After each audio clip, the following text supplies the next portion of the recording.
es un gran conocedor de García Vaca, que a todo esto murió aquí en Cumbayá. Y lo que quisiera es que entiendan a García Vaca como un migrante español que vivió en Ecuador, se casó en Ecuador, también vivió en Caracas, pero residió más tiempo acá, según entiendo, y es un filósofo de primera línea. En fin, Alberto, te dejamos para que nos expongas. Muy bien, Jorge Luis. Bueno, pues muchas gracias. Lo primero, deciros que, como siempre, pues estoy encantado de poder compartir este rato con vosotros y sobre todo esta experiencia, ¿no? Que creo que también tenemos que extraer un poco las connotaciones positivas de todo este exilio forzado al que nos ha obligado el coronavirus y bueno, creo que es muy gratificante poder repensar los espacios, ¿no? Repensar estos lugares que nunca hubiéramos tenido en cuenta, ¿no? Y que, bueno, nos permiten estar juntos esta noche en un contexto en el que en otro momento pues quizá no hubiéramos estado. Decir también que además, y aunque suene que sea una cuestión un poco anecdótica, ¿no? Pero por comenzar rompiendo el hielo de una manera menos profunda, eh, me satisface mucho o me ilusiona poder hablar hoy del origen de la obra de arte, porque fue justamente el texto que me motivó a estudiar filosofía. Recuerdo que yo estaba en bachillerato y nos mandaron a comprar el discurso del método de Descartes. Entonces, a la librería en la que fui, me encontré cuando llegué allí que estaba esto. Yo estaba haciendo en aquel momento el bachillerato artístico y cuando abrí Caminos de Bosque, pues lo primero con lo que te encuentras es con el origen de la obra de arte, ¿no? Lo ojeé, lo leí y comprendí que tenía que hacer filosofía, que tenía que estudiar filosofía. Esto que puede parecer un origen terriblemente intelectual y terriblemente erudito, de oh, el origen está en Heidegger. No, estudié filosofía porque no entendía absolutamente nada de lo que ponía allá. Y entonces entendí que necesitaba hacer algo por entender lo que ponía allá, ¿no? Y fue justamente, tuve la suerte de tener en la facultad a Manolo Vázquez, que es uno de los grandes estudiosos de Heidegger de nuestro país, y en el año 2018 me enteré que iba a dar justamente un seminario sobre esta obra, ¿no? Sobre el origen de la obra de arte, ¿no? Fue pues 10 años después cuando yo realmente pude enfrentarme a esa obra que un día me había motivado a estudiar filosofía y fue 10 años después cuando yo sentí realmente que ese ciclo se estaba completando, ¿no? Entonces, pues bueno, aprovecho también para agradecerle a Manolo pues ese descubrimiento o ese desvelamiento, por decirlo en términos heideggerianos, de esa obra que en un origen pues había motivado que todo esto, ¿no? que hoy esté hoy aquí. Bien, lejos ya de lo anecdótico y entrando ya en una cuestión más, vamos a ir entrando poco a poco, vamos a ir adentrándonos poco a poco en ciertas densidades, ¿no? Yo quisiera comenzar partiendo de, no sé si tildarlo de diagnóstico, de una suerte de diagnóstico que perpetuamente va actualizándose o acuñándolo como una sentencia que parece ineludible. Pero el caso es que Heidegger la formula aquí, en el origen de la obra de arte, hacia la mitad de su conferencia. Dice así: el derrumbamiento de un mundo o el traslado a otro es algo irremediable, que ya no se puede cambiar. Hasta ahí la cita. Es una afirmación que en el momento de ponerla por escrito, el propio Heidegger creo que la estaba sintiendo en carne propia. De la misma manera que muy probablemente creo que a más de uno de nosotros nos erizaría el vello hoy también, ¿no? Creo que estamos asistiendo justamente a ese estadio que nos está describiendo Heidegger, ¿no? Es decir, al ocaso de una cultura, ¿no? Al derrumbe de ese mundo. El derrumbe de una cultura que en el mejor de los casos quedará detenida en la historia como un objeto de civilización. Y me irán excusando el que esté empleando ya de entrada tantos tecnicismos, ¿no? Pero creo oportuno ir introduciendo esos términos de cultura, de historia, de civilización, con el sentido que voy a ir dándoles de aquí en adelante. Deberíamos de partir de la premisa, pues así creo que también lo entiende el propio Heidegger en la conferencia que nos ocupa, de que no existe ninguna cultura, ni hay objeto cultural producto de ella, que sea eterna. Todas tienen necesariamente su periodo de duración, tienen una época. Después, e insisto que esto es, en el mejor de los casos, todas van a quedar depuestas a colecciones, a museos, pero se agotan de alguna manera, ¿no? Dejan de tener esa vida. Todo objeto cultural, y toda cultura es también en esta medida un objeto de sí misma, está, como lo estamos cada uno de nosotros, sometidos al tiempo. Tiene necesariamente una temporada de vigencia, ¿no? Solo que generalmente ellas tienen la suerte o la desgracia de tener pues un tiempo, una duración media superior a la nuestra, ¿no? Nosotros, pues en fin, nos tenemos que conformar con unos 70, 80, 90 años. Una civilización, pues bueno, ¿qué puede durar? Un milenio aproximadamente. Tiene una duración en principio que tienen más tiempo que nosotros, sobradamente. Sin embargo, creo que lo que trata de precisar Heidegger, o sobre lo que trata de llamar la atención Heidegger, es que en el momento en el que esas culturas pasan a la historia, nos van a resultar, por más que nosotros lo intentemos, absolutamente irrevivibles. No podemos revivir una cultura que ha quedado depuesta a historia, que ha quedado depuesta a civilización. Los términos son un poco de García Vaca. Me vais a disculpar si voy introduciendo o voy alternando los conceptos de unos y de otros. Pero creo que son enriquecedores, que entablan un diálogo que nos puede resultar esclarecedor en ciertos puntos y en la medida de lo oportuno pues aprovecharé para ir enlazándolos. Quisiera leer, porque creo que nos va a ayudar bastante a ubicarnos y a ir desarrollando cada uno de los aspectos que nos van a ir interesando. El párrafo con el que yo, pues, en una suerte de efectismo inicial, pues he tratado de extraer esas dos primeras líneas.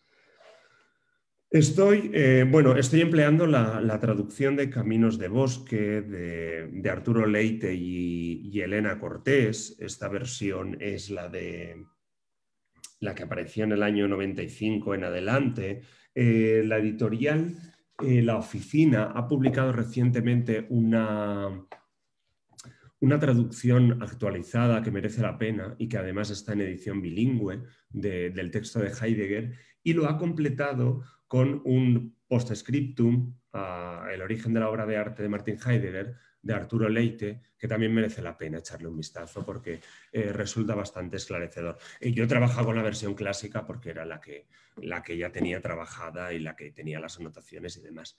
Bien, si vamos a esa edición, estoy en la página 29. Dice allí Heidegger: el derrumbamiento de un mundo o el traslado a otro es algo irremediable que ya no se puede cambiar. Las obras ya no son lo que fueron.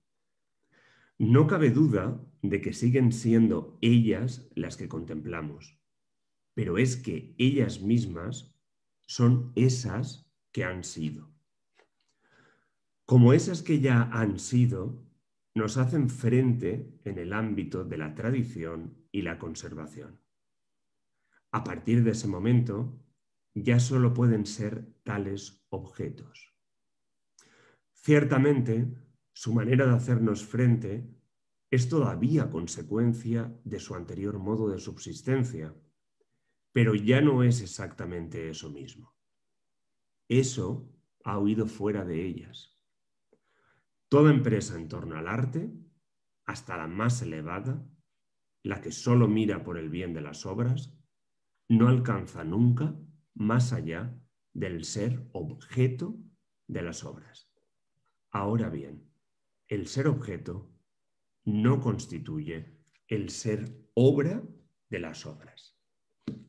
Hasta aquí la cita de Heidegger y va a ser la que yo voy a tratar de desarrollar en los próximos minutos, dentro de, en fin, las limitaciones que tiene un texto o un fragmento incluso que presenta tantas sugerencias en sí mismo.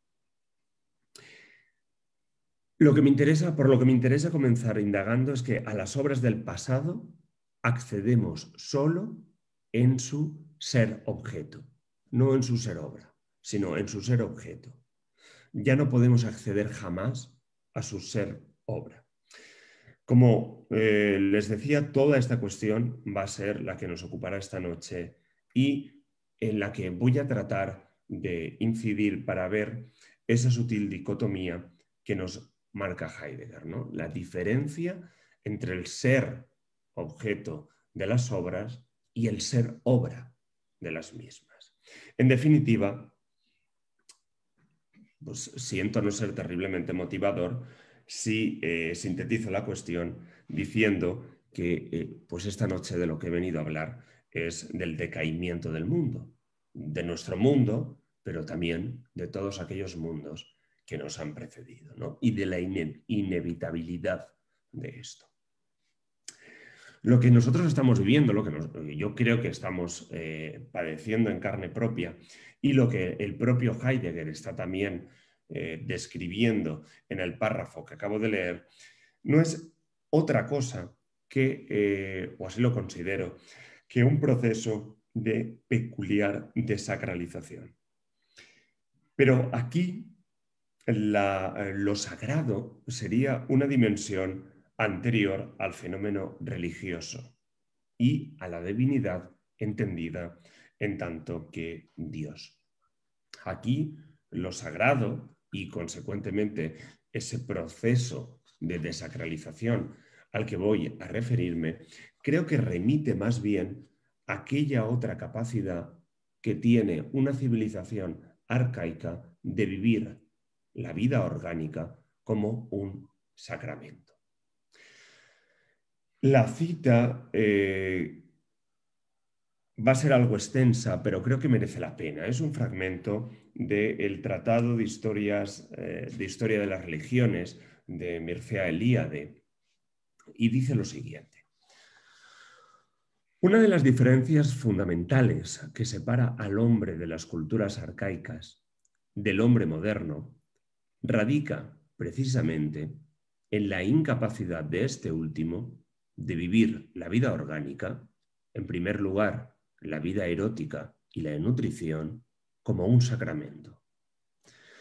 El psicoanálisis y el materialismo histórico han creído encontrar la confirmación más segura de sus tesis en la importancia del rol que juegan la sexualidad y la nutrición en los pueblos que se encuentran aún en la fase etnográfica.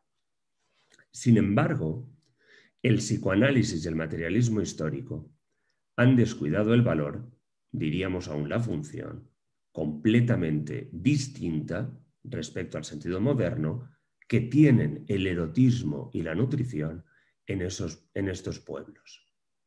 Estos no son más que actos fisiológicos para el moderno, mientras que para el hombre de las culturas arcaicas son sacramentos, ceremonias por medio de las cuales comulga con la fuerza que representa la vida misma.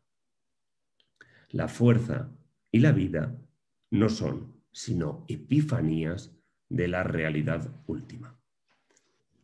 Estos actos elementales se convierten en el primitivo en un rito que ayuda al hombre a aproximarse a la realidad, a introducirse en lo óntico, liberándose de los automatismos desprovistos de contenido y de sentido del devenir, de lo profano.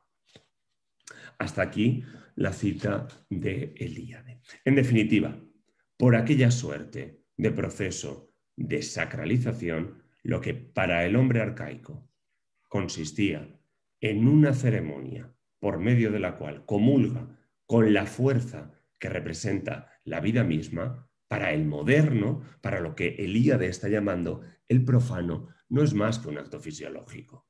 Por ejemplo, la sexualidad o la nutrición. ¿Qué es lo que ha sucedido? ¿Qué cambio hay de ese hombre profano a ese hombre arcaico? Un proceso de derrumbamiento de un mundo, ¿no? El apunte a ese derrumbamiento del mundo del que está hablando Heidegger, de un mundo, de una cultura y de su época, en este caso la de los pueblos arcaicos, y los actos que para el arcaico guardaban una significación de sacramentos, de valor, de sentido, de misterios, que es un concepto también fundamental dentro de toda la obra de Heidegger, misterio en el sentido del enigma, de actos de comunión con el ser, con la realidad última, que dice Helíade, con la vida, y eran epifanías o teofanías, es decir, manifestaciones o revelaciones de Dios. Para el hombre moderno, para el profano, no son más que objetos de civilización, aquello que vamos a llamar objetos de civilización, es decir, aquello que está desprovisto de todo contenido y de sentido. A lo sumo queda en ellos un espíritu objetivado que queda absolutamente pasmado, vacío. Es que, y ese es el problema, un objeto de cultura está condenado, y esa es probablemente su gran tragedia entitativa, a ser desacralizado cuando tarde o temprano acontezca ese irremediable traslado del que nos habla Heidegger, de un mundo a otro. Pues tal proceso, el de desacralización, y voy a aprovechar para colar a García Vaca, y prometo que es la única ocasión, no lo voy a hacer más adelante, voy a continuar con Heidegger, pero me parece muy significativa, ¿no? Esta cita dice: tal proceso, el de desacralización, comienzo a citar a García Vaca, es tan solo síntoma de que estamos cambiando de época.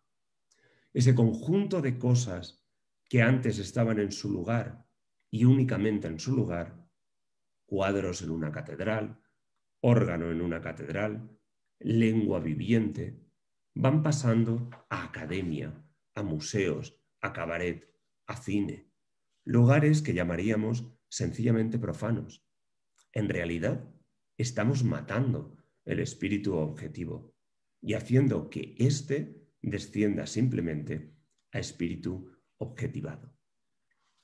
Cuando en algunas partes del mundo se tiene por ápice el que en un mismo edificio religioso se vayan turnando diversas confesiones para celebrar sus misas o ceremonias, en realidad es un mínimo de cultura, de espíritu objetivo.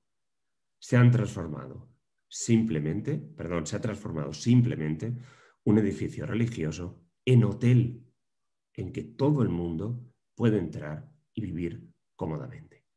Hasta aquí la cita de García Vaca en Antropología Filosófica Contemporánea, que fue una serie de conferencias que impartió hacia 1955.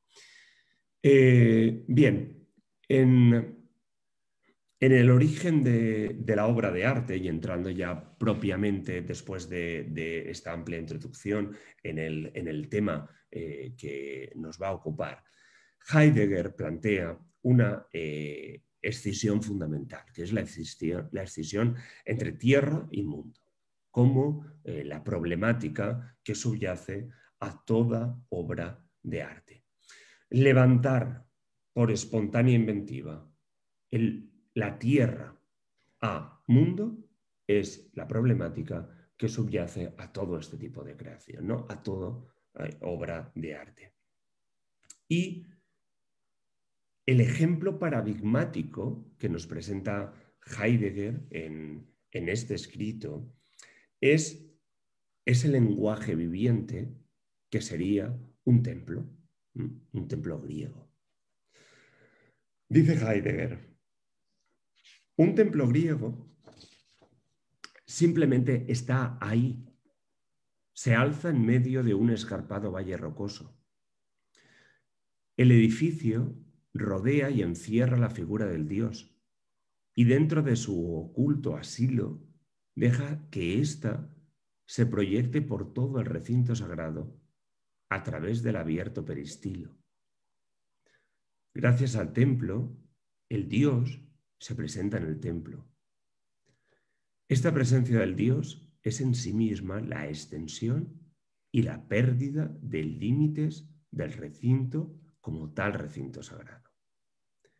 Pero el templo y su recinto no se pierden flotando en lo indefinido. Por el contrario, la obra templo es la que articula y reúne a su alrededor la unidad de todas esas vías y relaciones en las que nacimiento y muerte, desgracia y dicha, victoria y derrota, permanencia y destrucción, conquistan para el ser humano la figura de su destino. La reinante amplitud de estas relaciones abiertas es el mundo de este pueblo histórico. Solo a partir de ella y en ella vuelve a encontrarse a sí mismo para cumplir su destino. Hasta aquí la cita de Heidegger. El templo, si Heidegger dice que sencillamente está ahí, es porque no tiene la utilidad del útil, del objeto que actúa como útil, como instrumento. La obra de arte ha de tener necesariamente una distancia del elemento técnico que nos sirve para una función exclusiva y que se agota en su uso, ¿no? Y que en su uso acaba extinguiéndose. La función es distinta. La función de las obras de arte es completamente distinta a la de los útiles. Por eso Heidegger dedica un largo bloque introductorio a distinguir, ¿no? A caracterizar qué es un útil, en qué consiste esa instrumentalización a la que ha acabado sometiendo todo, esa imagen técnico-científica del mundo, ¿no? Y de la que Heidegger está huyendo de una manera decisiva. El templo simplemente está ahí porque no se presenta como un añadido arquitectónico, es decir, como un mundo en un escenario que ya está dispuesto, en una realidad natural que sería el universo, ¿no? Lo que Heidegger nos ha definido como aquel escarpado valle rocoso. No se presenta como un añadido ahí, sino que se alza en él. Lo lamento porque Heidegger está haciendo un uso absolutamente poético de todos los términos. El propio Heidegger, en una entrevista, comenta y usa para ello a Goethe, que cuando nos referimos a las relaciones superficiales de la vida, podemos emplear el lenguaje ordinario. Pero cuando tratamos de adentrarnos en relaciones más profundas, necesitamos de otro tipo de lenguaje. Y ese lenguaje es el lenguaje poético, porque el lenguaje poético ejerce un acto de creación. Vamos a ver luego en qué consiste ese acto de creación. Entonces, Heidegger es complicado de leer porque creo que en cada uno de los conceptos hay o se hace patente ese ejercicio de creación del lenguaje. Entonces, lamento los términos porque son muy precisos, pero iré incidiendo en cada uno de ellos. El templo entonces no se añade, sino que se alza. es un ejercicio activo el que va a tener la presencia del templo, ¿no? Yo no tengo muy claro, estoy de acuerdo con... Merece la pena leer también, aunque discrepe en algunos puntos, pero comparto bastantes otros, el estudio introductorio que hace Samuel Ramos, aquella versión que hizo de arte y poesía, donde también traducía él el origen de la obra de arte y que está contenido también aquí en los estudios de estética de Samuel Ramos, ¿no? Allí nos ayuda, ¿no?, un poco a adentrarnos en algunas ideas de Heidegger que me parecen decisivas, ¿no? Y una de ellas es que en Heidegger el juego entre fenomenología y hermenéutica en realidad no queda tan claro, ¿no? Es decir, hasta qué punto dejamos que la cosa se manifieste y hasta qué punto nosotros estamos ejerciendo un mínimo acto de violencia, ¿no?, sobre esa cosa. En Heidegger nunca queda claro. Creo que juega esa ambigüedad, ¿no? Y como creo que esta noche no va a levantarse para decirme lo contrario, pues me permito el lujo de decirlo, de manifestarlo. Creo que está jugando a la ambigüedad, aunque le moleste. Bien, lo que me interesa, sigo con el templo. Gracias al templo, dice, el Dios se presenta en el templo. ¿Por qué? Porque abre, porque modifica las relaciones constitutivas del hombre, haciendo de aquel espacio del templo un lugar donde se puede vivir y habitar de manera plena. Podemos habitar con absoluta intimidad, con sinceridad sentimental. Sentimos el espacio como nuestro. Y eso, dice Heidegger, nos lo permite la figura del Dios. La figura del Dios en ese templo. No estamos hablando del Dios que se nos presenta en las catedrales y ni el Dios al que hay que arrodillarse. Por favor, no se entienda lo sagrado en ese sentido. No voy a pedir a nadie que se genuflexione. A partir del templo se abre el espacio en el que el hombre trasciende su propia existencia, ¿no? Y ahí creo que García Vaca entraría en ese diálogo que hablábamos antes con Heidegger. Heidegger no es solo finitud, sería ridículo reducirlo a esos términos. Hay mucho de trascendencia también en él. A partir del templo se abre el espacio en el que el hombre trasciende su propia existencia, es decir, la religión viviente, la religión que se puede vivir, la presencia de ese espíritu objetivo, de un espíritu que se encarna, ¿no?, que se hace viviente. Y en él se difuminan esos límites del hombre, pero se difuminan los límites del hombre porque se difuminan los límites del recinto, se difuminan los límites de la propia obra. Ahí se entiende que el recinto no sea un simple añadido, que el recinto no se quede como un simple útil, sino que abra una constelación que desate lo más genuino que hay en nosotros. Entonces, afirmo ya taxativamente por ir asentando ideas, una obra de arte es aquello que abre un espacio, que levanta un mundo. Pero, nos advierte Heidegger, el templo y su recinto, es una expresión literal de él, no se pierde flotando en lo indefinido, reposa sobre su base rocosa, sobre la tierra, sobre la naturaleza. La naturaleza entendida como la entendían los griegos. Aquí naturaleza traduce physis, literalmente.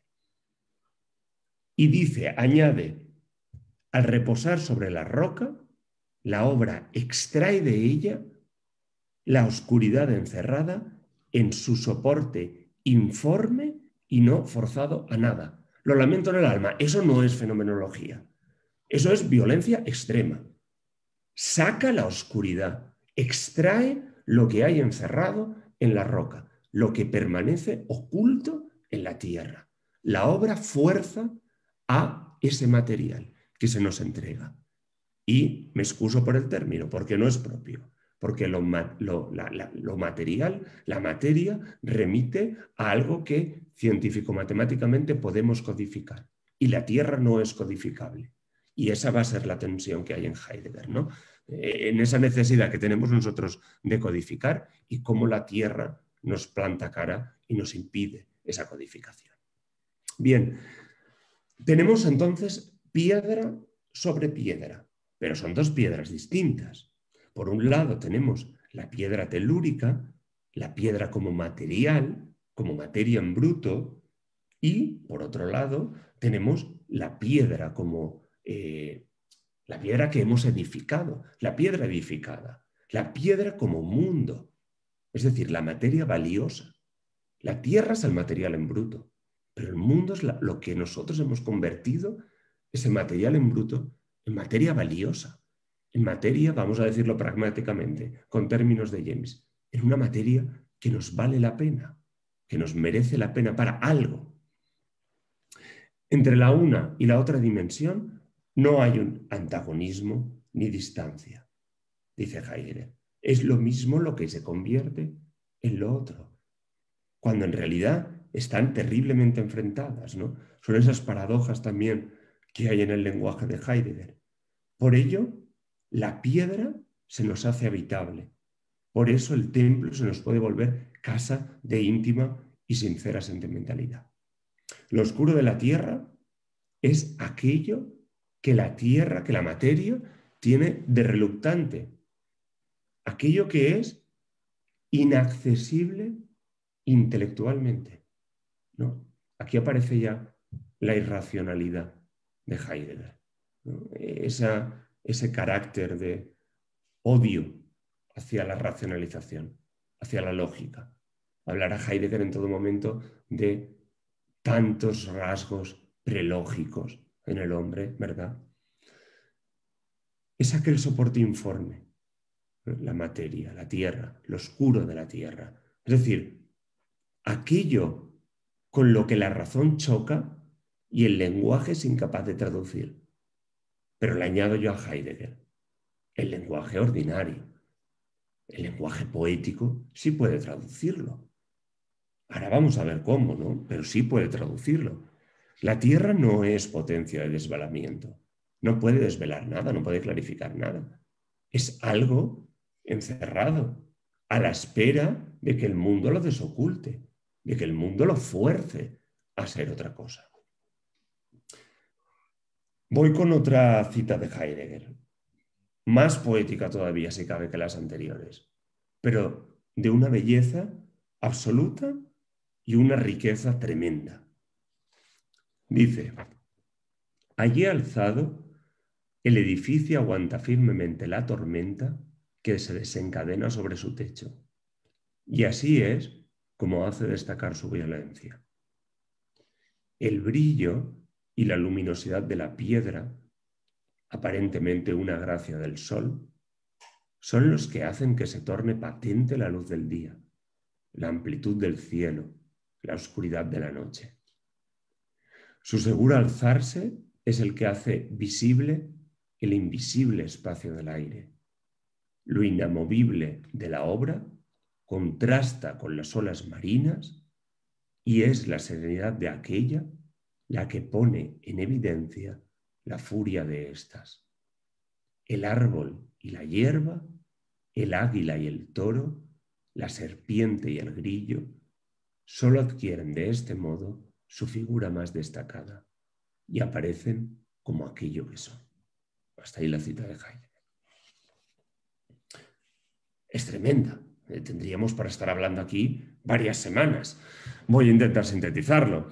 El templo, eso que hemos llamado la obra templo, es un lenguaje viviente porque levanta un mundo, ¿vale? Vamos a entender levantar mundo como el alzarse del que estábamos hablando antes, por hacer frente a los fenómenos naturales y en ello mostrar, dice Heidegger, la resistencia de la piedra.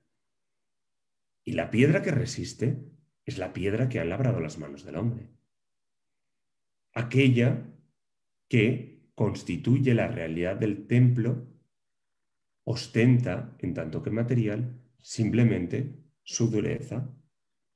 Es decir, el elemento puramente material tiene dureza, pero aquello que nosotros creamos ejerce una resistencia. De igual manera, otro de los elementos, la luz, se presenta en el templo no como un fenómeno que pueda ser comprendido, porque hemos visto que estamos en un estadio prelógico. Lo explicita muy claramente en esa frase, aparentemente una gracia del sol, sino como una realidad concreta, anclada a él, que su seguro alzarse, dice, es el que hace que se torne patente la luz del día. Aquello que nosotros supondríamos como predicados teóricos, Heidegger nos los hace depender de la realidad misma del templo. Y a través de él se nos aparecen como aquello que son. Pero, permítasme una leve objeción a Heidegger, si la piedra del templo adquiere su resistencia a costa del esfuerzo de nuestras manos, si el brillo y la luminosidad de ésta no es aquella aparente gracia del sol, aquello que se reúne a su alrededor no puede aparecer como aquello que es, sino como aquello que el hombre ha hecho que sea, como el rostro que él le ha dado, aunque ni siquiera lo haya tocado, como hablábamos del árbol, de la piedra, del águila, del toro, de la serpiente, del grillo, ¿no? Realidades que ahora, al depender del templo, ostentan de verdad su figura más destacada, pues que, dice Heidegger, es el templo, por el mero hecho de alzarse ahí en permanencia, el que le da a las cosas su rostro y a los hombres su visión de sí mismos. Bien, decía antes que lo que estaba llamando Heidegger tierra, los griegos ya lo habían llamado physis, ¿no? Eso que ilumina al mismo tiempo aquello sobre y en lo que el ser humano funda su morada. Me interesa esta idea de fundar. Fundar no remite a una operación de corte intelectual. Fundar es darle a algo un sentido, una morada que no se tiene, ¿no? Está relacionado también con aquella idea freudiana del Unheimlich, del no sentirse en casa. Fundar es darse a uno una casa, un espacio vital. El estado vital en el que se encuentra el hombre, el estado inicial en el que nos encontramos cada uno de nosotros, remite siempre a lo inhóspito, a la falta de ese espacio más propio, de ese paisaje que cada uno nos concedemos a nosotros mismos y donde realmente nos encontramos a nosotros mismos, de ese ecosistema vital, sentimental al que hemos llamado mundo y en el que, como en ningún otro lugar, nos encontramos como en casa. Si el templo es un lenguaje viviente, lo es justamente porque nos da una morada, porque nos da un espacio donde vivir cómodamente, porque es nuestro suelo natal, es donde podemos habitar plenamente. Dice Heidegger más adelante, la tierra es aquello en donde el surgimiento vuelve a dar acogida a todo lo que surge como tal. En eso que surge, la tierra se presenta como aquello que acoge. La obra templo, ahí alzada, abre un mundo y al mismo tiempo lo vuelve a situar sobre la tierra, que solo a partir de ese momento aparece como suelo natal. La tierra sobre la que nosotros edificamos las cosas, sobre las que creemos estar edificando, jamás es algo estable. Es el espacio donde combaten una serie de fuerzas que son profundamente antagónicas. La batalla propia que debe de deliberar aquel lenguaje que quiera fundar un pueblo histórico, un mundo, tiene que estar sometida a esa lucha a esa misma batalla que dice Heidegger es la que decide lo que va a ser sagrado y lo que va a ser profano, lo que va a ser grande y lo que va a ser pequeño, lo que va a ser atrevido y lo que va a ser cobarde, lo que va a ser noble y lo que va a ser huidizo, lo que va a ser señor y lo que va a ser esclavo. El templo, entonces, y creo que esto es lo absolutamente decisivo, no es algo que se incorpora a un paisaje ya disponible. El templo se da a su paisaje, es algo activo y por eso es algo vivo y en lo que podemos vivir. Y por dárselo, todo lo que estaba previamente presente adquiere su sentido en aquella de referencia, es decir, da a los hombres y a las cosas la estatura de sí mismos. Dioses y hombres van a encontrar su dimensión, su diferencia en el interior del espacio que el templo erige. Y erigir, dice Heidegger, quiere decir abrir la rectitud en el sentido de esa medida que orienta a lo largo del trayecto y bajo cuya forma lo esencial nos da las directrices.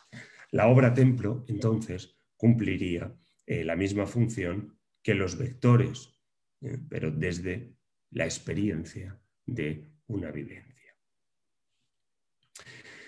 Al alzarse en sí misma, abre, al igual que abre una falla sobre la tierra, ¿no? Pues un mundo que el templo trata de mantener en la serena inmovilidad de su permanencia.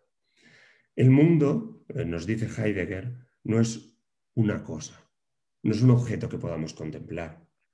De lo contrario, nosotros como orientadores, como observadores, deberíamos de estar fuera de él y entonces dejaríamos de ser aquello que somos un ser que está siendo el mundo, sino que es el espacio donde aparecen las cosas, donde éstas se manifiestan, donde éstas hacen lo que nosotros hacemos de ellas, ¿no? Había puntualizado antes. El hiato entre nosotros y las cosas que hay en el universo se soslaya cuando se hace un mundo, cuando se crea un mundo. Y la función de la obra templo estriba en mantener abierto lo abierto del mundo, ¿no? Esa perenne posibilidad de estar en él. Pero eso no sería posible sin la creación.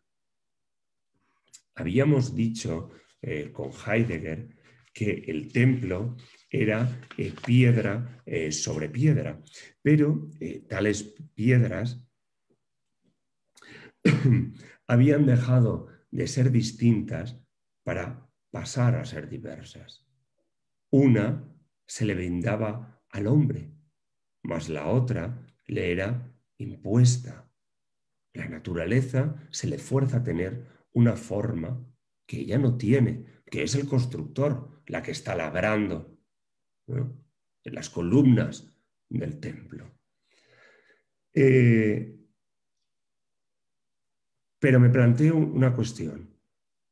¿No pasa lo mismo en el empleo de la técnica?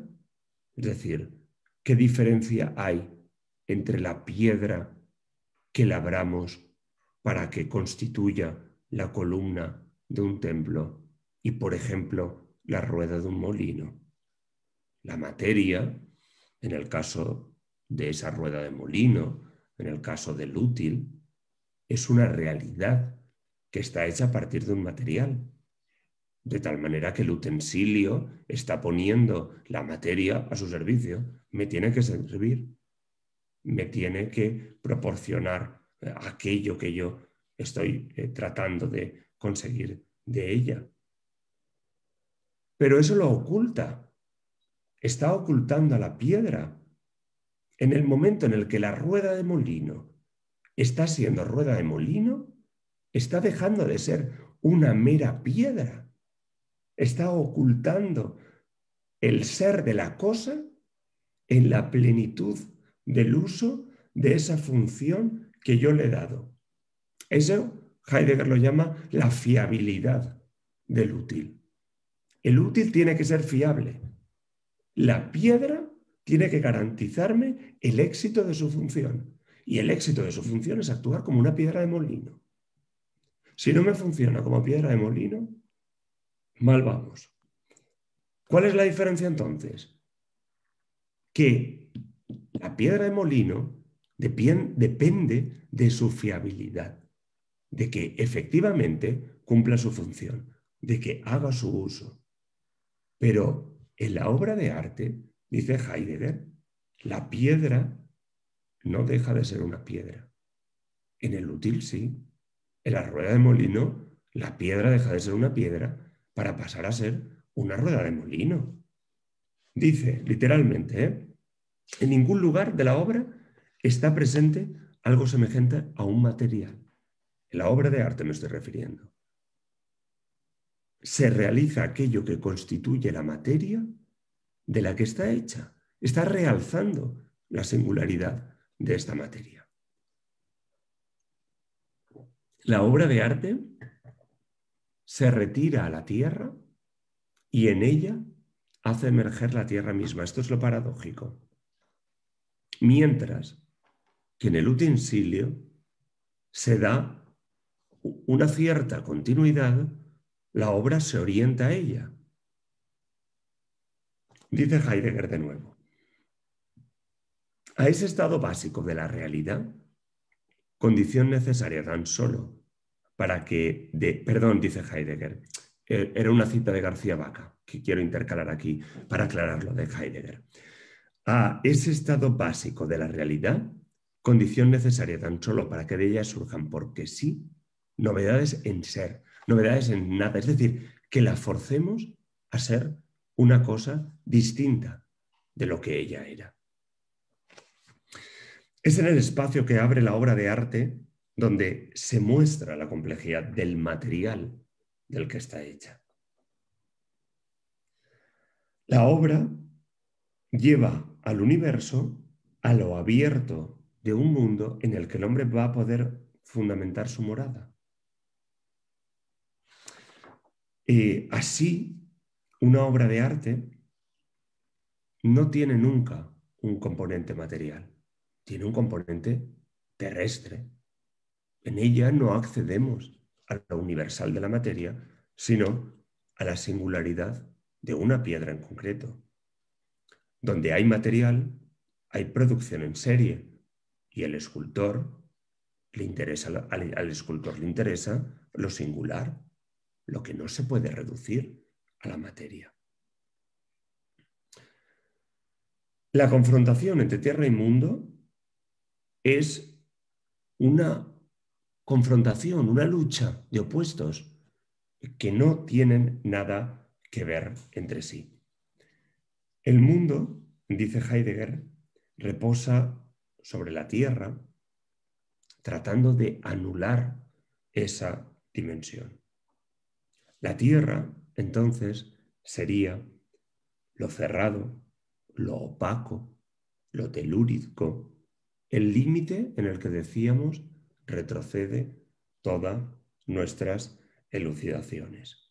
El mundo, sin embargo, es lo abierto, lo que no tolera esa realidad cerrada del universo. Y sin embargo, la Tierra es paradójicamente, dice, una abertura cerrada sobre sí. Es lo que acoge a ese mundo. Siempre va a haber una dependencia del mundo respecto a la Tierra. En ella debe de descansar necesariamente toda la construcción. El templo, acordaos que decía Heidegger, no puede perderse flotando en el indefinido. Tiene que asentarse sobre esa tierra. Tierra y mundo, universo y mundo, no son realidades acopladas tampoco. Solo son lo que están siendo en la medida en que permanecen enfrentadas. Están vinculadas en aquella forma prelógica del pólemos. Dice Heidegger, el enfrentamiento entre el mundo y la tierra es un combate. y para explicitarlo remite a Heráclito, con aquella clásica sentencia ya y conocida por todos, en la que no merece que incidamos, pero sí que recordemos: el combate es el padre de todas las cosas. La polémica, el conflicto, el problema.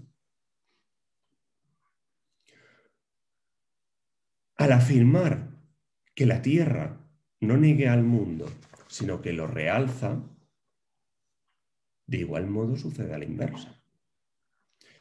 La tierra solo va a aparecer como lo cerrado porque el mundo es lo abierto.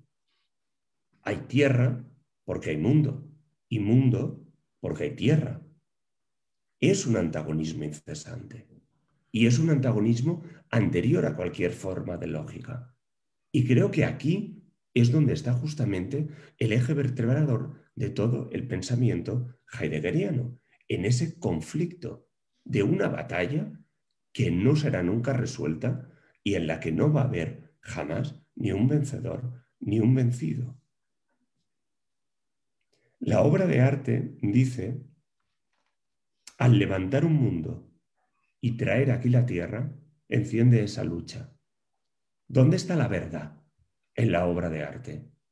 En que saque a la luz, en que haga emerger esa inseguridad perpetua, ese conflicto, en que encienda la mecha de esa batalla perpetua, que mantenga, voy a usar otro término de Heráclito, esa llama siempre viva, ese conflicto, esa disputa, ese combate entre el mundo y la tierra que nunca se agotará.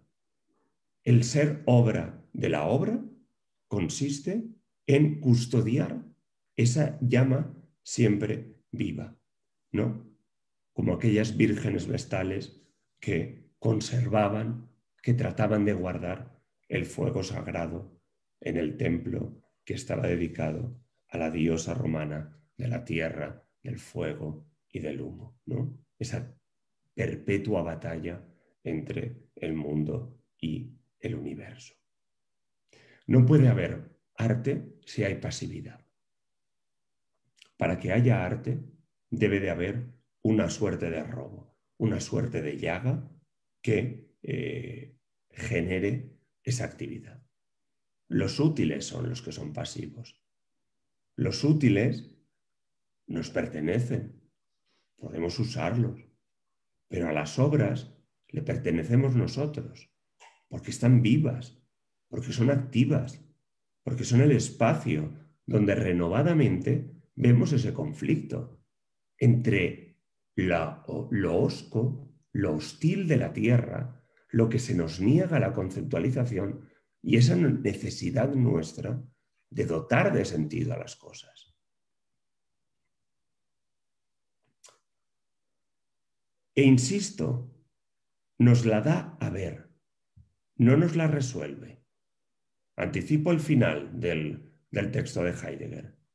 El arte es ese enigma y consiste especialmente en ver ese enigma, no en resolverlo, sino en ser consciente del mismo. Ahora entendemos entonces que la obra no es un objeto, sino un combate. Es que, claro, Heidegger se está cargando toda la teoría estética que supone que el arte es la contemplación de un determinado objeto.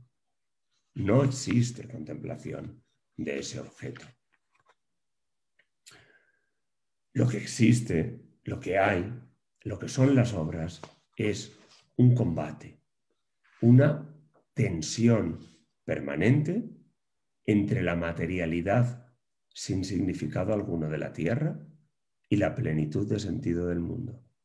La obra, voy a emplear el término de Heidegger nuevamente, es algo que obra, que se agita, que nos emite un latido. Y eso es la poesía. Y por eso dice Heidegger, todo arte es, en su esencia, poema. García Vaca dice, el corazón del lenguaje es la poesía. Y la poesía era ese lenguaje decíamos con Goethe, que empleamos cuando el lenguaje ordinario no nos basta, cuando la Tierra no nos responde, cuando frente a nuestras preguntas el universo continúa siéndonos hostil, continúa siéndonos hosco. Y las obras lo que hacen es dotar de sentido. Dotar de sentido de una manera, bueno, perversa, porque no es un sentido tranquilizador, es un sentido que abre el conflicto, que abre ese abismo fundamental que media entre el universo y el mundo. Volviendo al proceso inicial, ¿no? Decíamos, bueno,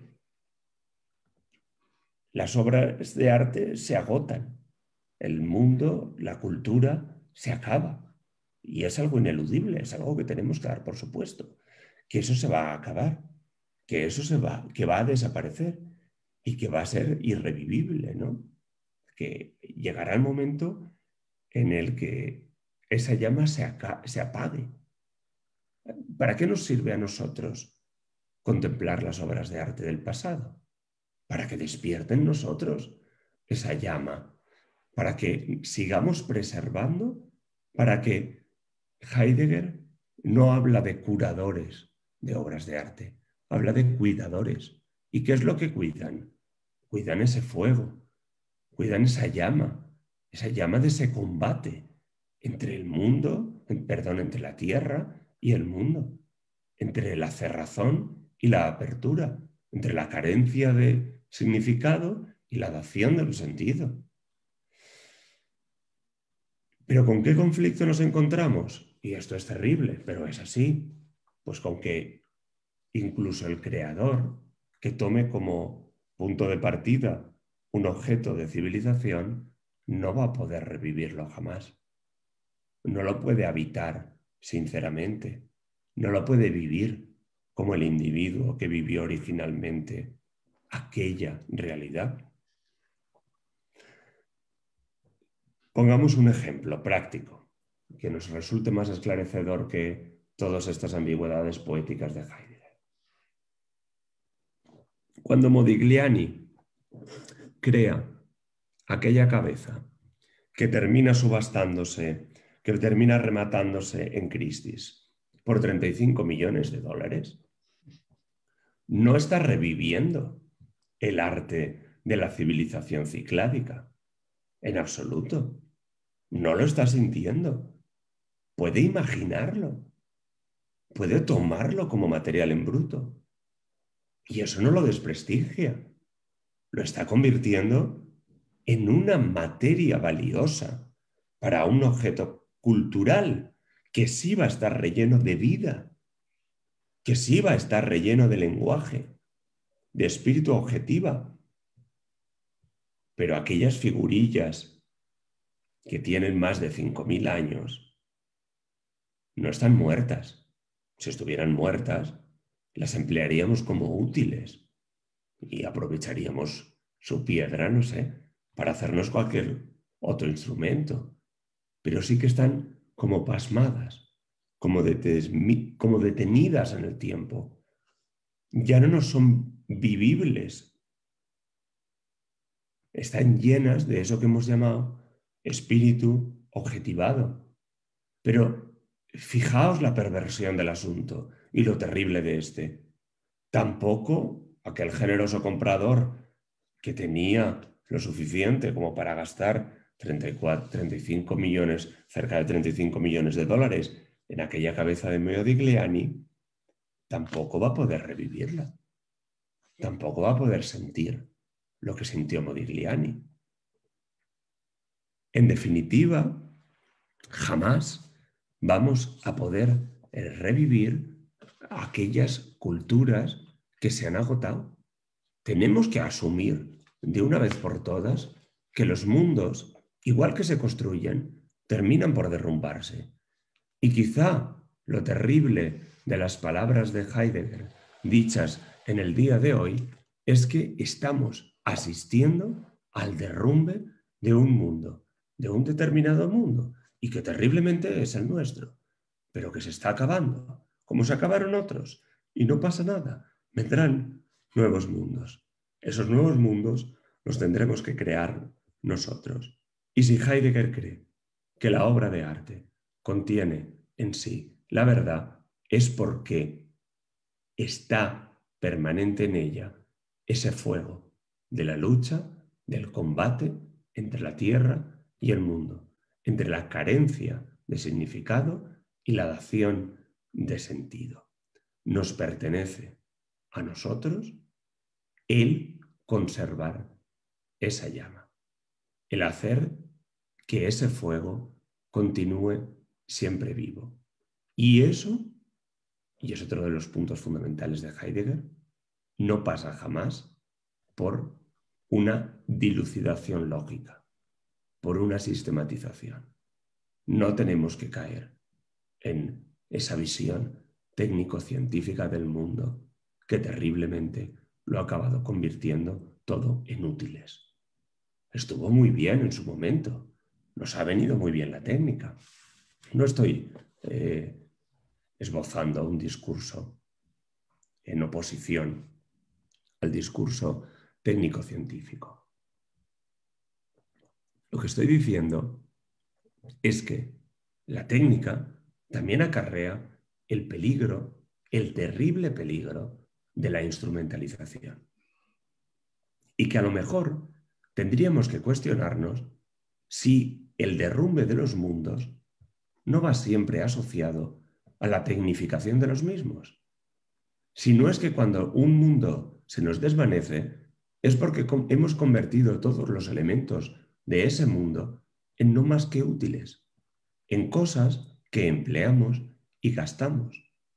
Las cosas, los elementos en las obras de arte, dice Heidegger, no se agotan, no se consumen. El color es color en la obra del artista, la piedra es piedra, el hierro es hierro.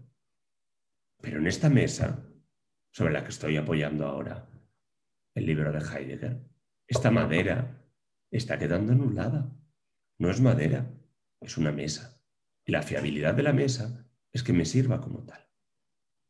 Hay que mirar a los objetos de otra manera. Hay que devolverles una mirada, no quiero usar el término verdadero, más pura. Vamos a mirar las cosas con una mayor pureza. Y cuando miremos a las cosas y seamos capaces de mirar a las cosas con una mayor pureza, nos van a devolver ellos una mirada. Y esa mirada es la del combate, es la de esa batalla, la de ese fuego permanente entre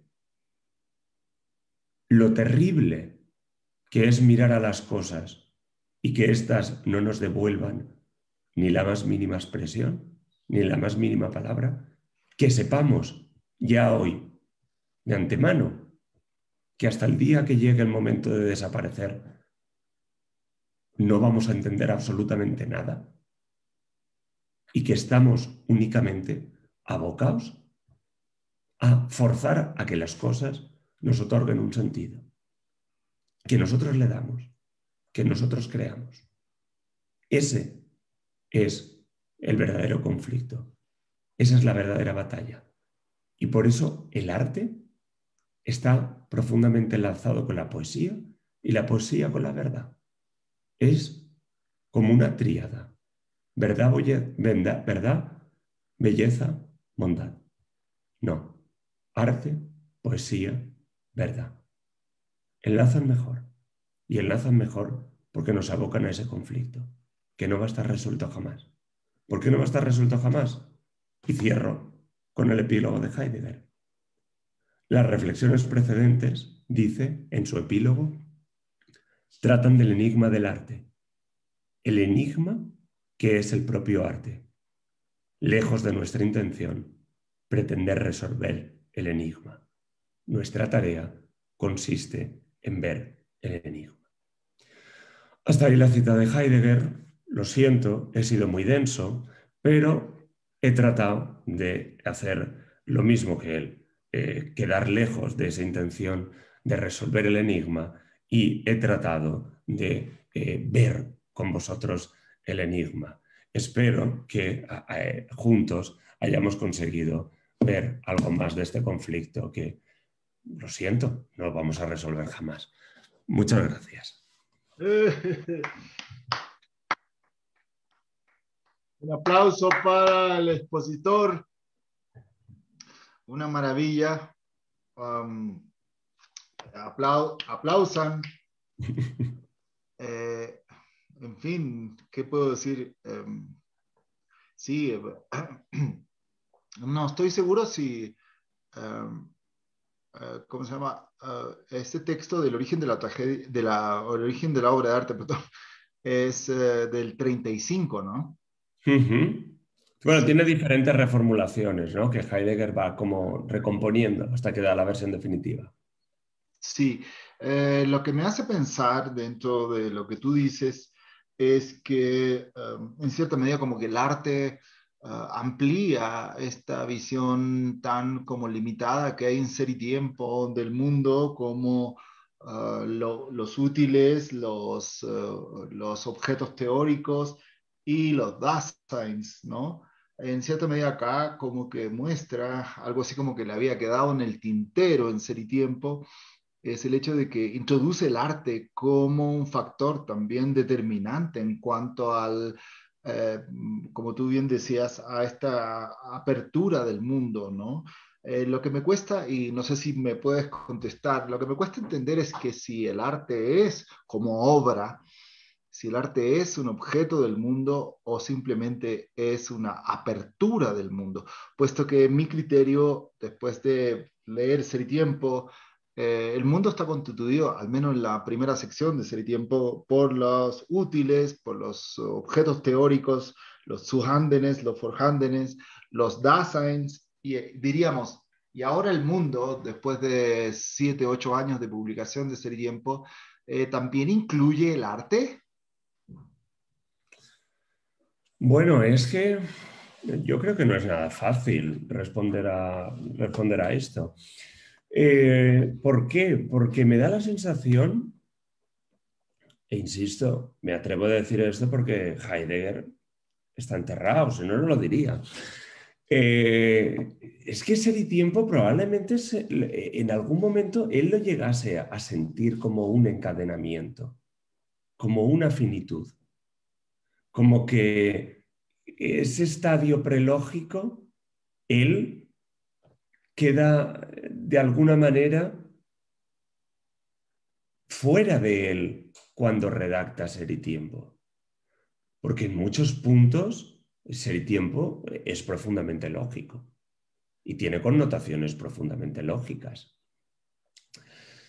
Entonces, yo entendería el origen de la obra de arte como una apertura, como un camino, como una vía de escape hacia la infinitud que no está de ninguna manera contenida en Ser y Tiempo. Yo no la vi en su momento.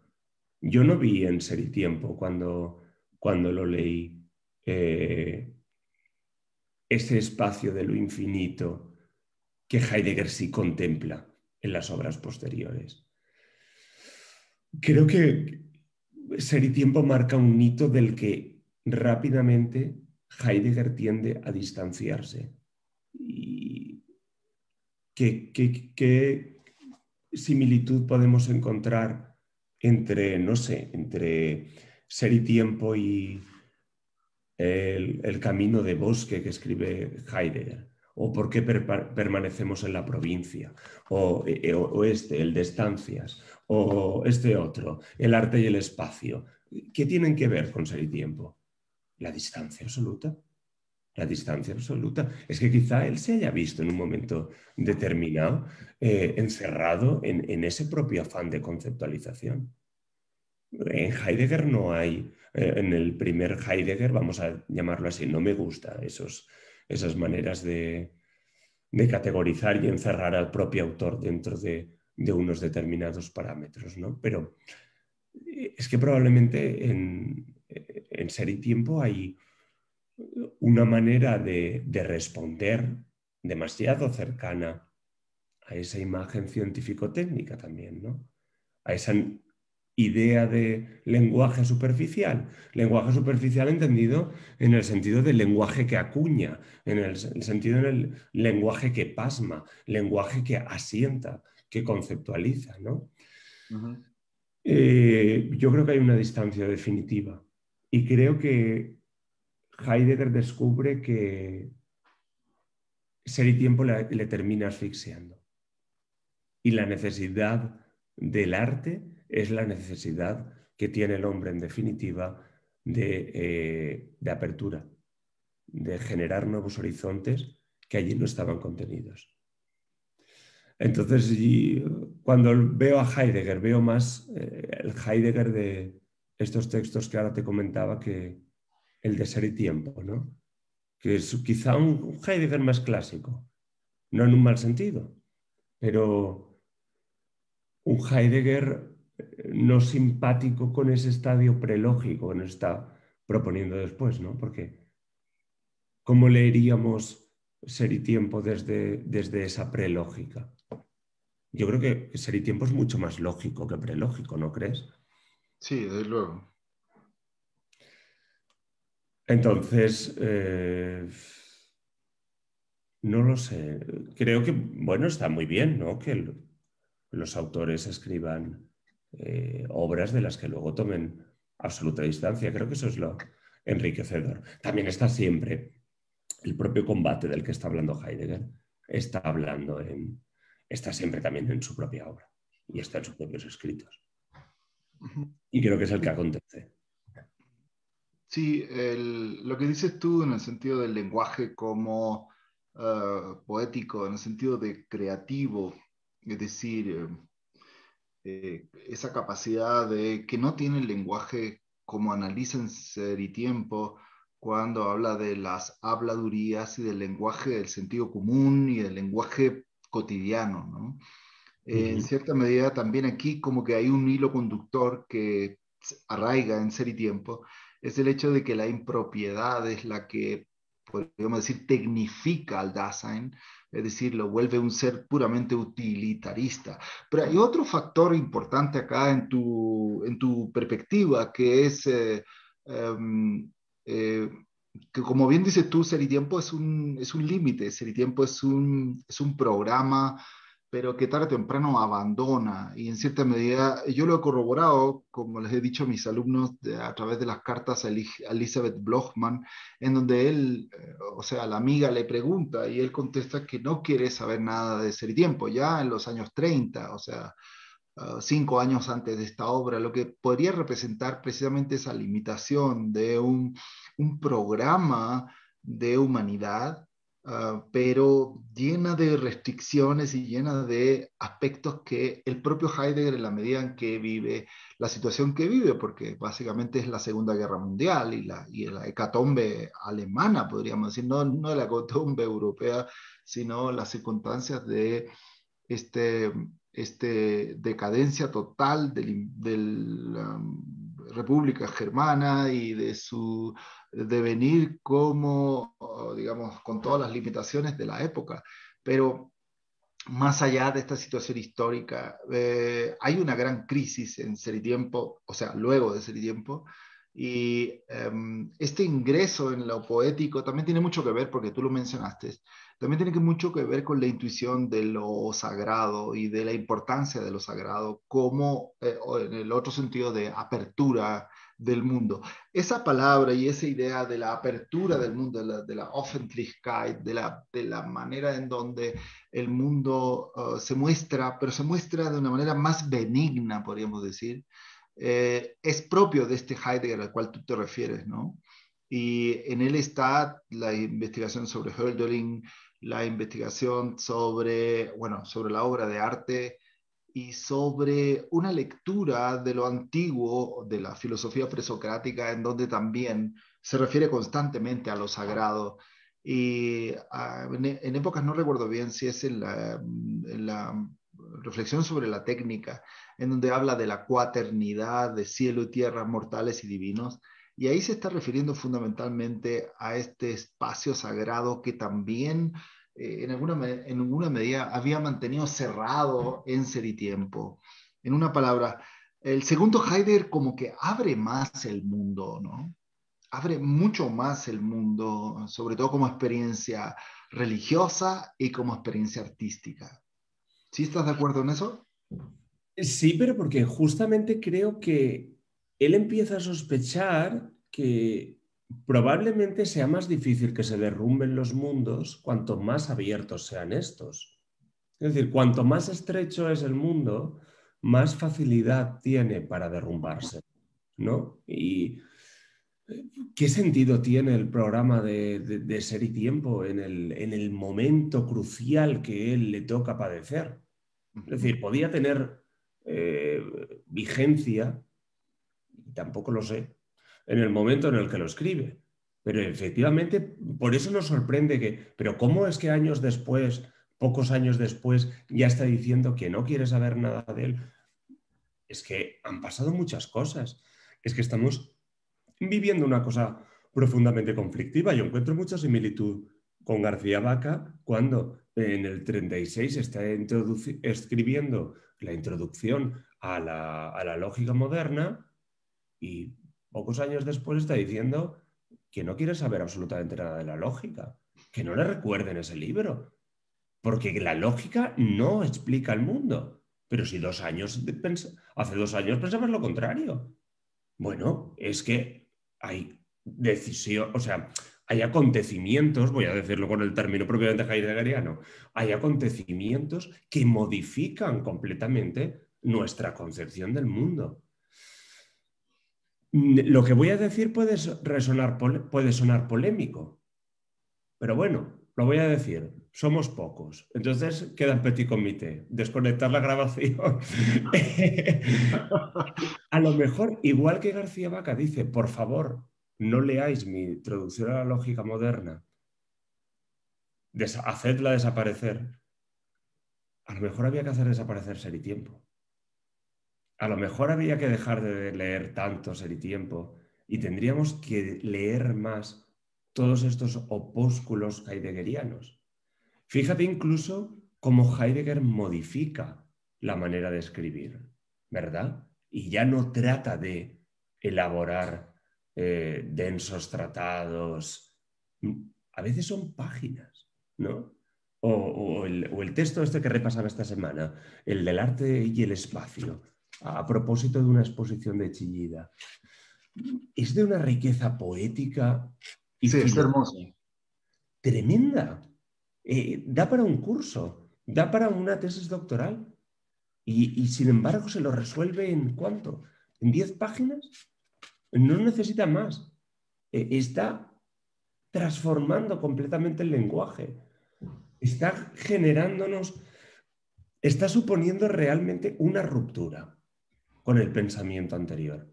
Pero fíjate que el hecho que dices tú que no hay que leer el Ser y Tiempo, yo creo que sí, o sea, en el sentido de ver ese Sí. programa tan cerrado, tan, como dices tú, tan lógico, que tienes toda la razón, pero también ver el abandono de ese contexto tan de manifiesto político, porque para mí Ser y Tiempo tiene mucho de programa político y abandonar eso en el sentido de la situación del filósofo y de su vida personal y de la situación de Europa en esta época también.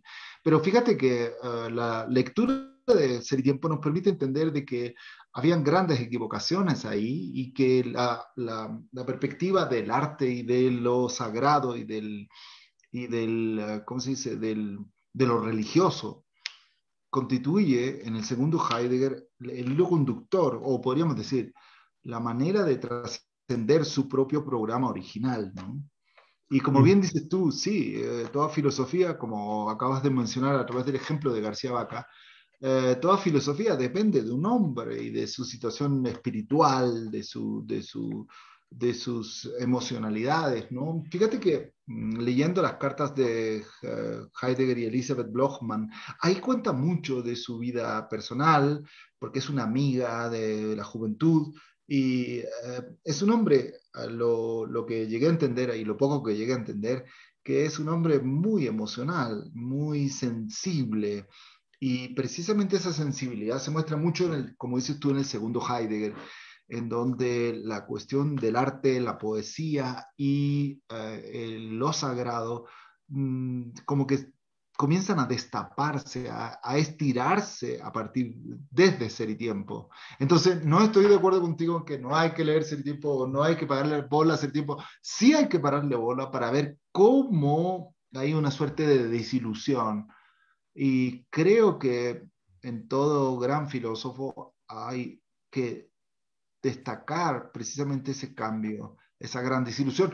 Como ahora yo que leo a Aristóteles y leo los más extraordinarios conocedores de Aristóteles, y hay un gran vacío en Aristóteles, sobre todo en su época, casi 20 años de la escuela platónica, pero hay una gran, ¿cómo se dice? Una gran conjetura en la muerte de Platón, un poco antes de la muerte de Platón, es decir, cuando Aristóteles tenía unos 40 años, pero las malas lenguas hablan de una pelea, de una crisis entre los dos, y Aristóteles sale de Atenas y en cierta medida podríamos decir, mm, tomando en cuenta este aspecto así medio cotidiano, sí, parece que una ruptura entre el discípulo y su maestro, una pelea, una discusión y una discusión fuerte, en donde también podemos ver de cómo Aristóteles, muy interesante esto, de cómo Aristóteles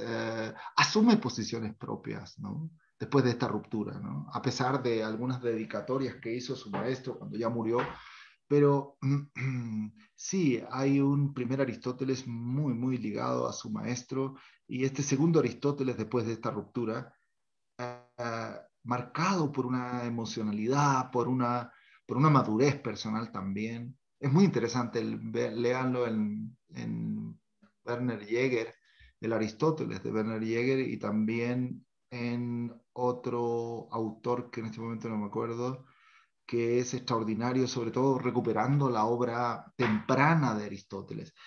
Aquí viene la idea. La obra temprana de Aristóteles está muy ligada con la obra posterior, es decir, por lo que se llama la obra exotérica de Aristóteles, los diálogos. Primero son 3 o 4 o 5 diálogos y luego los tratados. Pero aquí viene la idea. Creo que comprender a Heidegger es comprender ser y tiempo, ¿no? Y ver cómo el segundo Heidegger, como tú llamas, es una lejanía, incluso en cierta medida una contradicción con respecto a esas primeras intuiciones, ¿no? Ujú. Y creo que toda filosofía está marcado por esa crisis conceptual o, si usted quiere, por una crisis de una experiencia personal, ¿no? Y eso vuelve súper vulnerable a la filosofía, ¿no? Claro, estoy de acuerdo que comprender a Heidegger sea comprender ser y tiempo siempre y cuando sea para no quedarse en ser y tiempo, ¿no? Que creo que es el problema definitivo. Es decir, los conceptos que Heidegger acuña en ser y tiempo son los conceptos decisivos. Sí, son los conflictos que ya van a esbozarse y que van a marcar su filosofía posterior. Pero no son todos. Y desde luego no son la forma que van a adquirir posteriormente en él. Entonces deberíamos de leer de otra manera Ser y Tiempo. Sí, Deberíamos de leer Ser y Tiempo como, si se quiere, ese inicio. Pero es que después tenemos que ir necesariamente a las obras posteriores para reformular los conceptos que allí Heidegger esboza. Estoy de acuerdo también que, claro, el proyecto es el proyecto de una desilusión, pero también corremos el riesgo de quedarnos en en esa desilusión y proyectarla a nosotros. Si lo que hacemos es profundizar únicamente. Yo sigo leyendo artículos en los que parece que Heidegger no sea más que ser y tiempo. O la sí, escisión. O sea, fíjate incluso lo perversa que me parece la escisión.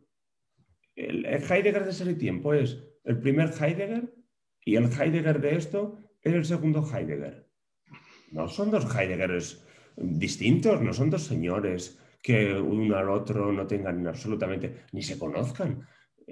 No, es decir, existe una continuidad. Sí, Y pero escucha, hay muchos ejemplos en la filosofía. A lo cual me refiero es, por ejemplo, el primer Wittgenstein al segundo, claro, o como yo mencionaba, el Aristóteles de los escritos esotéricos, diálogos tempranos, y Aristóteles de los tratados. Es dos mundos totalmente distintos. Creo que habría que hacer una historia de la filosofía precisamente de recuperando esas rupturas, reencuentros y esas transformaciones, puesto que eso muestra que la filosofía tiene, como la literatura y como el arte, tiene precisamente ese contenido emocional, irracional, como decías tú, tan marcado que nunca podemos decir que una filosofía se acaba en una obra. Por ejemplo, el caso Foucault, ¿no? Que sea el Foucault de Vigilar y Castigar o el Foucault de Historia de la Sexualidad, en donde vemos también grandes crisis. No hay cosa más fuerte que las crisis de Foucault, sobre todo las crisis que se reflejan en su obra. La última obra es una obra que aparentemente ya no es de Foucault, es una escritura fría, totalmente académica. Se nota inmediatamente que ese Foucault creativo de, qué sé yo, las palabras y las cosas, o vigilar y castigar, murió definitivamente. Y evidentemente con todas las crisis que vivía el propio Foucault antes de su muerte, también muestran eso. Entonces, resumen, habría que hacer una historia de la filosofía de esas grandes transformaciones emocionales que determinan a la filosofía. Incluso se la puede comparar con el arte y la literatura, ¿no? claro, parece que estoy volviendo continuamente a García Vaca, pero es que me sirve de pretexto para ello. Pero es que en la tesis doctoral no he tratado de hacer otra cosa de leer una ruptura. Es decir, García Vaca, no podemos entender efectivamente los ejercicios literarios-filosóficos que publica a partir de 1980, en el que la orientación es más creativa que lógica, pero eso tiene su origen en lo anterior. Lo que yo he tratado de demostrar en García Vaca, que creo detectar en la mayoría, es que las rupturas nunca son radicales. El germen existe, el germen está. Y hay como si no lo voy a llamar esencia, porque eso es perverso y no lo voy a hacer. Hay un, un núcleo, tampoco un núcleo sustancial, un núcleo, dejémoslo en ello, pero algo que está gestándose en ese pensador y que tú puedes detectar inicios, ¿no? Y que en Heidegger ya está en Ser y Tiempo. Claro que hay que leer Ser y Tiempo, lo estaba diciendo por ser provocativo, ¿no? Pero es que si no es todo muy aburrido. Entonces, eh, pero hay que leerlo de otra manera. Creo que eso es Sí, lo interesante, ¿no? Que seamos capaces de empezar a leer a los autores de una manera distinta.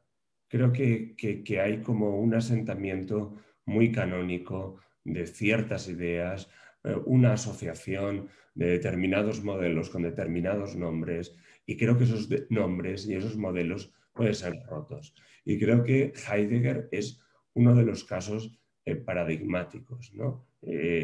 Dime cuántos escritos habrán sobre el ser para la muerte, sobre el concepto de la angustia, y qué pocos sobre el valor de la poesía o sobre la verdad y el arte, las relaciones entre el arte y la verdad. Cuando en realidad, si nos detenemos un momento y leemos a Heidegger con una mínima profundidad, y yo desde luego no lo he leído con absoluta profundidad, no me creo gran conocedor de Heidegger, pero en cuanto vas leyendo cuatro cosas, dices, el problema es otro. El problema no es la finitud, el problema es la infinitud, es la ansia de infinitud. Y el gesto de la huida, bueno, ¿Por qué no leemos el gesto de la huida desde, y no se entienda como una superficialización, un señor que se marcha a una cabaña en la Selva Negra? Pensemos un momento qué significa ese gesto. Y pensemos un momento en qué lugar estás ubicando dentro de tu pensamiento a la poesía y al arte frente al ejercicio de la lógica. Y lo que sí que me parece interesante es leer las obras en paralelo a la vida, ¿verdad? Que eso tampoco se ha hecho a menudo. Hemos leído las obras muchas veces de una manera supeditada a cómo nos las entregan los editores y las editoriales. Pero leamos de una vez por todas las obras en paralelo a la vida. Y entonces descubriremos muchísimas otras cosas. Sí. Si después de Ser y Tiempo viene con tanta urgencia el origen de la obra de arte, será porque a Heidegger vitalmente le está suponiendo una urgencia, ¿verdad? O una de las cosas que dice muy interesante es García Vaca. Kant y el problema de la metafísica de Heidegger es, y son palabras literales de él, la bomba atómica de Ser y Tiempo. Kant y el problema de la metafísica destroza a Ser y Tiempo. Acaba con el programa de Ser y Tiempo por completo y abre un horizonte nuevo. Seamos capaces de leer esos horizontes de lectura comparándonos con la línea de la vida. Pongamos esas dos líneas en paralelo y entonces se nos abre una amplitud terrible, mucho más amplia que la que teníamos hasta el momento, ¿no? En fin, Alberto, sería bueno, a ver, no sé si alguien quiere hacer una pregunta, cualquier persona, adelante, puesto que hemos agarrado el micrófono y nos hemos apropiado de él. Por eso sería bueno si alguien quiere preguntar algo a Alberto, adelante.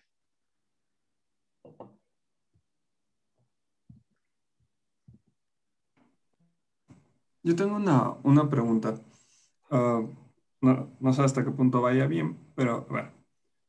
De una u otra manera te entendí algo de que en la obra de arte está como un sitio en donde habita o reside la verdad.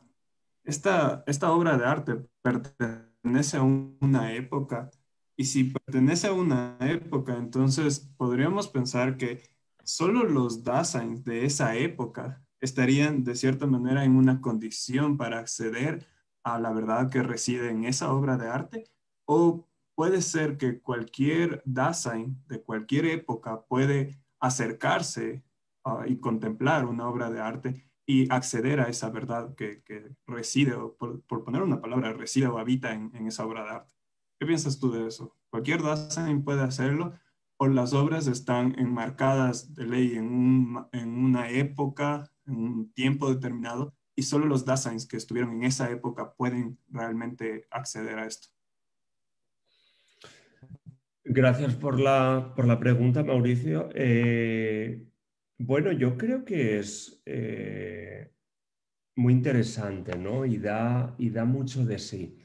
Y además está terriblemente relacionado con lo que estábamos hablando esta noche y con lo que era un poco el alma de esta intervención mía. Heidegger dice, en el mismo bloque que estaba comentando, en el de la obra y la verdad, que tendemos a colocar las obras, a concederles un espacio que no son el suyo. ¿A qué se está refiriendo? A que yo cuando yo cuelgo una obra de arte en un museo, la estoy privando de su espacio original. Y las obras de arte en un museo, Heidegger entiende, y esto lo comparte con García Vaca, y por eso yo dije, vais a dialogar a la fuerza en mi tesis, porque estáis diciendo la misma cosa, aunque no queráis reconocerlo. lo comparten, ¿no? Es decir, el espacio del museo no es el espacio de la obra de arte. Y esto es terrible, ¿no? Porque a nosotros, hombres contemporáneos, que vamos a dárnoslas en el museo de intelectuales y reflexivos, él dice, no, son obras que se les ha arrancado de su espacio original. Estaba buscando para deciros el párrafo. Mirad, en la misma página 29 con la que comenzaba yo al inicio, dice: las esculturas de Gina de la colección de Múnich, la Antígona de Sófocles en su mejor edición crítica, han sido arrancadas fuera de su propio espacio esencial, en tanto que las obras que son. Por muy elevado que siga siendo su rango y fuerte su poder de impresión, por bien conservadas y bien interpretadas que sigan estando, al desplazarlas a una colección, se les ha sacado fuera de su mundo. Por otra parte, incluso cuando intentamos impedir o evitar dichos traslados, yendo, por ejemplo, a contemplar el templo de Paestum a su sitio y la catedral de Bamberg en medio de su plaza, el mundo de dichas obras se ha derrumbado. Hasta ahí la cita de Heidegger, y con eso creo que estaría respondiendo a lo que me planteabas. No, un Dasein fuera de su época es incapaz de revivir el mundo frente al que se presenta. Y esto también lo dice García Vaca con una expresión que creo que es clarísima. En un templo griego, en una catedral, siempre estamos como turistas, como observadores. Sin embargo, no accederemos. Yo distinguiría dos cuestiones y que creo que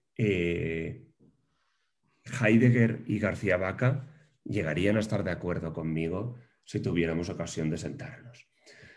Pero como no vamos a tener ocasión de sentarnos, voy a decirla yo. Una cosa sería esa verdad epocal que sí se nos hace inaccesible. Yo no puedo leer algo tan básico como cojo cualquier diálogo platónico. Yo no lo puedo leer como lo leía un griego de la época. Y desde luego no lo puedo leer como lo leyese el propio Platón. Esa verdad epocal se clausura, se derrumba, desaparece. Pero sí quizá quede siempre una incitación, una sugerencia, como una microllama que está encendida y que lo que nos va a desvelar, lo que nos va a abrir es esa verdad, ese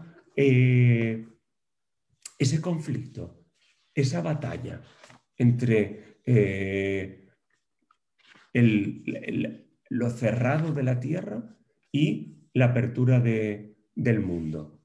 Si me permites, Mauricio, que me detenga en un ejemplo, ¿no? Que puede ser un poco extenso, pero yo creo que sería muy claro. Me parecen muy interesantes las obras de Steele, del expresionista norteamericano, y creo que ilustran muy bien una idea definitiva de Heidegger. Imagina que vamos al Museo de Steele, que está en Colorado, si no me equivoco, en Denver. Vamos al museo, entramos, por cierto, la arquitectura del museo es una maravilla, y nos detenemos frente a cualquiera de sus pinturas. Podemos empezar, cuando llegamos allí a ese espacio museístico, apreciando las dimensiones. Podemos decir, bueno, tiene un volumen considerable, suelen ser obras bastante amplias, ¿no? Pueden tener 3 metros por 2,50 metros, no sé, una cosa así. Pongamos que tienen esas dimensiones, 3 metros por 2,50. Luego vamos a indagar en los rasgos técnicos. Es un óleo sobre lienzo. Podemos, no sé, tratar de indagar en qué tipo de óleos ha empleado. Podemos radiografiarlo incluso, ¿no? Que está muy de moda ahora, radiografiar obras y decir que a través de esas radiografías se revelan los misterios de la obra. Si Heidegger se levantase, vamos, volvía a agacharse rápidamente. ¿Cómo que se revelan los misterios con una radiografía? Por el amor de Dios. Eh, vale, pero podemos hacer una radiografía. A lo mejor nos aparece un misterio terrible como aquel mensaje racista que decían que había bajo el cuadro negro aquel de Malevich, ¿no? Bueno, siempre nos pueden aparecer cualquier cosa. La profundización ahora la llaman a radiografiar obras. Vale, va.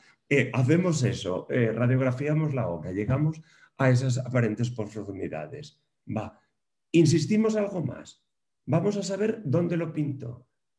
Imaginamos que no lo pintó allá en Denver, que lo pintó, yo qué sé, en Virginia, por ejemplo. Vamos a pensar más. Vamos a pensar en los sitios donde han instalado la obra. No en el sentido heideggeriano, obviamente. La instalación exige conceder un espacio a la obra. Ha estado en el MoMA de Nueva York.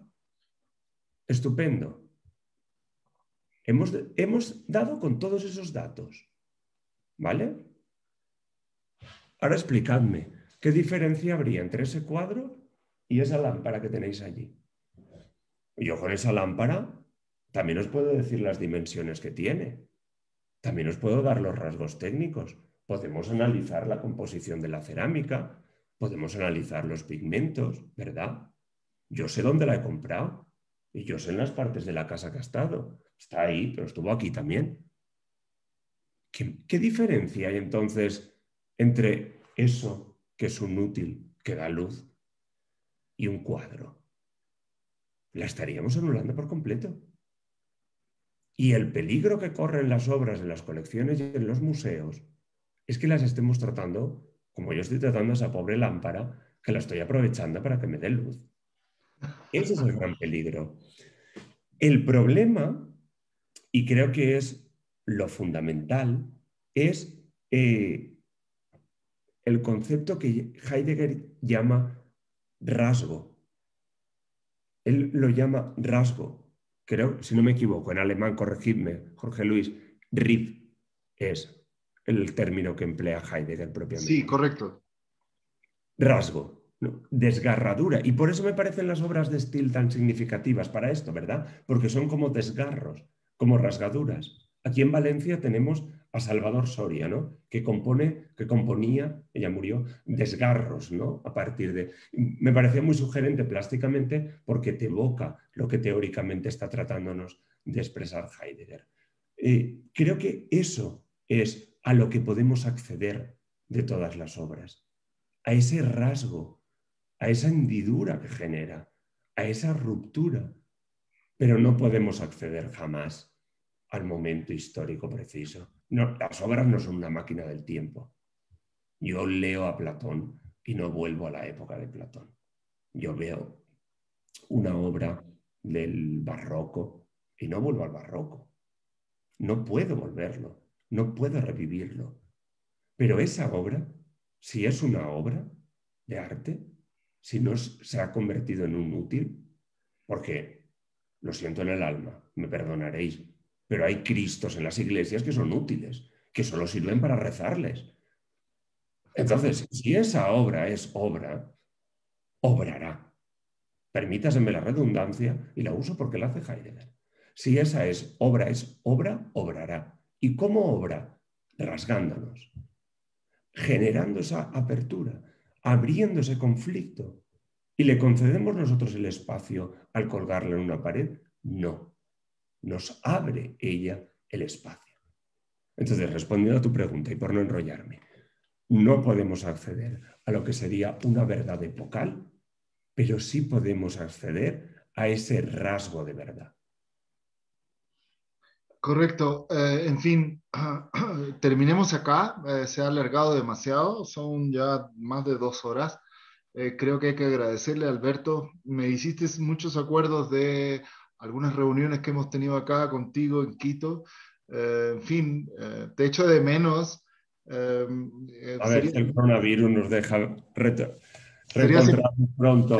sería simpático encontrarnos pronto. Como te digo, yo te amenazo con ir en verano a tu Espero. casa o a tu barrio, en fin, allá programemos eso. En fin, despide.